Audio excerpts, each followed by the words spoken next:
banal na ostya, nilapastangan ng isang miyembro ng isang sekta, ginuhitan at kung ano-anong paglapastangan ang ginawa. Siguro karamihan sa inyo ay nakita na ang post na ito sa Facebook ng paglapastangan sa ating Panginoong Hesus sa banal na Eucharistia. Allegedly, isang miyembro ng isang sekta naggalit sa simbahang Katolika ang pumunta sa isa sa ating mga simbahan. Alam naman natin na ang ating mga simbahan ay bukas para sa lahat ng tao. Gaya ni Jesus na bukas para sa lahat. Hindi gaya sa ibang mga sekta, gaya ng taong ito na pumasok sa ating simbahan na sarado at hindi ganong kadali na nagpapapasok sa kanilang mga simbahan. Itong taong ito ay pumasok sa isa sa mga parokya at for sure nagkunwaring Katoliko na magsisimba. Gaya ng ginagawa nila palagi na nagkukunyari sila daw ang tunay na simbahan. At during communion, ito din ay pumila at tumanggap ng katawan ni Kristo. Pagkatanggap ng katawan ni Kristo ay hindi niya ito agad sinubo at kinain. At hindi ito napansin ng lay minister o pari na nagbigay sa kanya ng komunyon. Hindi natin alam kung may katabi ng mga ushers ang lay minister o ang pari na nagbigay ng komunyon para hindi mapansin ng taong ito na hindi kinain ang katawan ni Kristo. I assume na pagkatanggap niya ng katawan ni Kristo, ito ay lumabas na ng simbahan. Wala siyang dahilan para tapusin pa ang banal na misa dahil siya ay nagpapanggap lang naman. At doon ay nagtagumpay siya sa masama niyang balak. Noong nakuha niya na ang banal na ostya, mas nilapastangan pa niya ito sa pamamagitan ng pagdodrawing ng mga kalaswaan dito at ipinost sa Facebook. Ganito kadesperado ang mga kalaban ng ating Panginoong Hesus. Gagawin nila ang lahat para manira at ipawalang bisa ang katotohanan ng ating pananampalataya.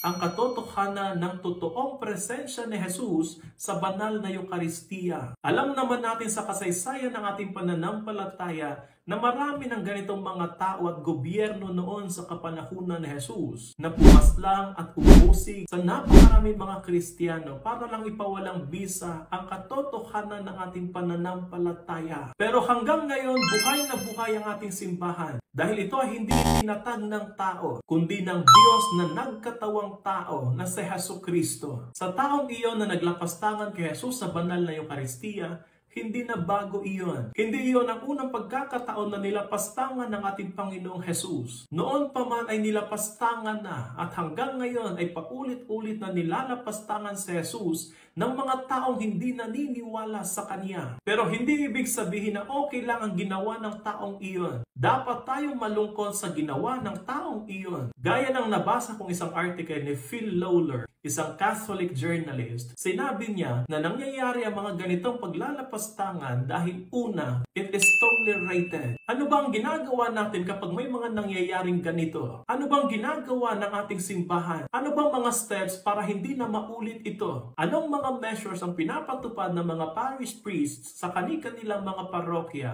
para hindi na maulit ito? Pangalawa, nangyayari daw ang mga ganito dahil someone wants it to happen. Gaya ng taong naglapastangan sa banal na Eucharistia, ginusto niya lang. At yung kagustuhan na iyon ay actually a hate crime against the Catholic Church. Ganito na katapang ang mga kalaban ng ating Panginoong Hesus na pinapublic na pati paggawa ng kasalanan. Isang kasalanang mortal ang pag-desecrate sa isang consecrated host. Dati nahihiya tayong gumawa ng kasalanan, ngayon naka-broadcast na at naka-post pa sa Facebook at proud sa kasalanan in public. Sinabi din doon sa article, unfortunately, in the internet age, it is likely that this kind of crime against our Lord will generate even more profanity. Never in the history of the world has there been such a deep-seated and widespread campaign of blasphemy against Jesus. And there is only one word for it,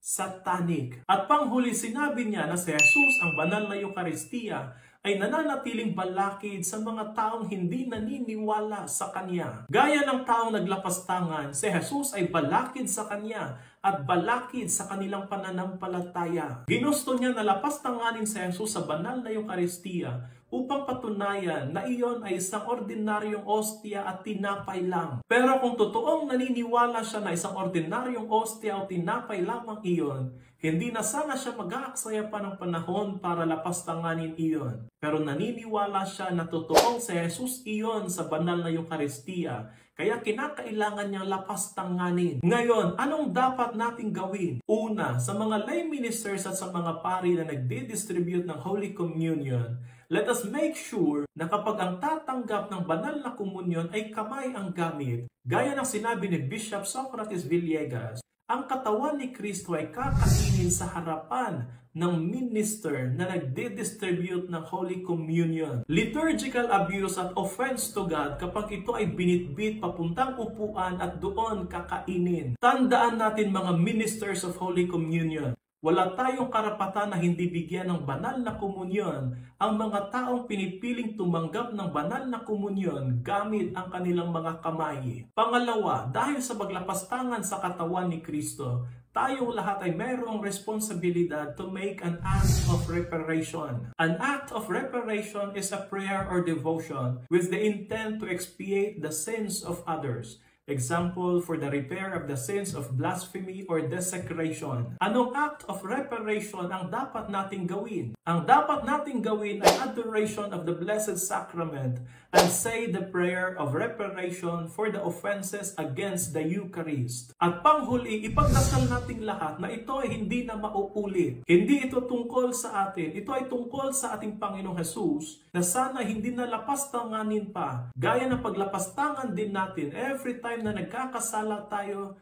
pero tumatanggap pa din tayo ng banal na komunyon. Nawa ay kahabagan tayong lahat ng Panginoon, lalong-lalo na ang mga patuloy na naglalapastangan sa Kanya at nagpapako sa Kanya muli sa krus.